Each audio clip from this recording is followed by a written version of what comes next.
Thank you so much, SK. Now, we know that the Proteas have been busy in the last couple of days with squads being announced, as well as a test series against the West Indies set to finish. More importantly, though, the new Proteas white ball coach, Rob Walter, he got a chance to pick his first squad, and some of the selections caught the attention of the cricket-loving public. And Rob joins us now to talk about the squad and the way forward for the Proteas. Rob, a good morning to you. Thank you so much for joining us on Sports on Morning Live.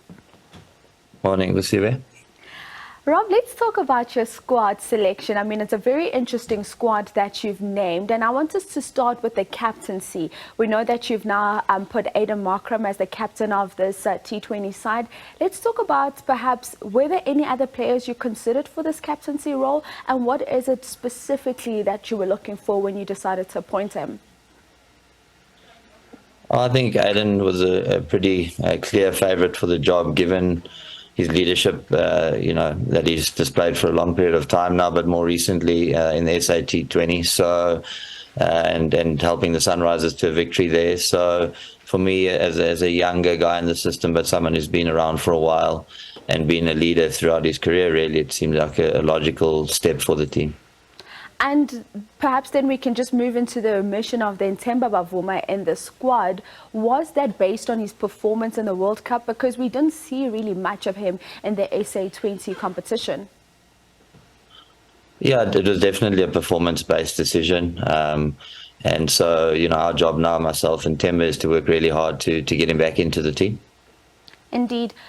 Rob, I also want to talk about how in the press conference we saw you mention that you wanted to see a team that was representative of South Africa with the experience to match those ambitions. So for us, that speaks to the opportunities. And when one thinks of opportunities, you can't help but think of a Wayne Parnell, who for most people actually forget that at some point he was said to be an equal of a Virat Kohli at under 19 level. But Wayne got selected into the Proteas team, travelled with the national side for about 2 years, and in that time got very little franchise experience and playing time, which led to him missing out on an opportunity to hone his skills even more. Is that something that you take into consideration when making your selection, to give players opportunities at the right time?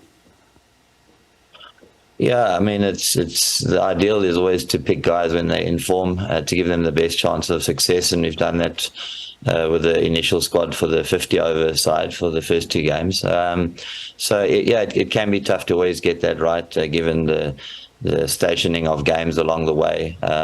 But as for Wayne, in the last couple of years, he's got some really good opportunities. He's a mature cricketer now. He's played a hell of a lot of cricket around the world, and we've seen him sort of flourish. And given his entry when he was an under-19 guy going to the World Cup in 2009, so he's certainly been around for a while, and an experienced head. But yeah, as far as those experiences go, it's ultimately my role to broaden the base of players available for South Africa and ones that have international experience. And talking about broadening that base, we look at a Deval Brewers, who's one player that certainly has been knocking on that door. But we also just want to touch on, when you look at a player of this magnitude and such a young player, how do you work around managing the careers of these young players? Can't help but think of a Tony De Zorzi, who was earmarked for great things at under 19 level, but the exposure and the time that he's had at franchise level has certainly starting to bear its fruits, which we can see now. Yeah, again, I mean, that's that's one of the ultimate questions, that there's no hard and fast rule as to when does someone enter into the side as a young player. How much time do you give them to cut their teeth at a provincial level before they come into international level? So, Deval's name is there, along with a couple of other ones that have stood out in the SA20 in particular, and in domestic cricket over the last little while. So, I mean, we're very excited around the young crop of players that sit below the national side, and it's just about them continuing to gain experience at provincial level, use opportunities at other levels when they get them, be part of leagues, which we've seen Deval be part of, encourage that to happen, so that when their chance does come, they're really in a great position to perform. Indeed. Something else that's interesting and exciting is the fact that coaches and captains get more say in terms of the selection of the team. Tell us more about this and how important it is, because you may be the white ball coach at the end of the day, but you also have quite a bit of say in what happens in terms of the test team and how that team plays. I think it's just great to have the opportunity to discuss the game, discuss players with Shukri.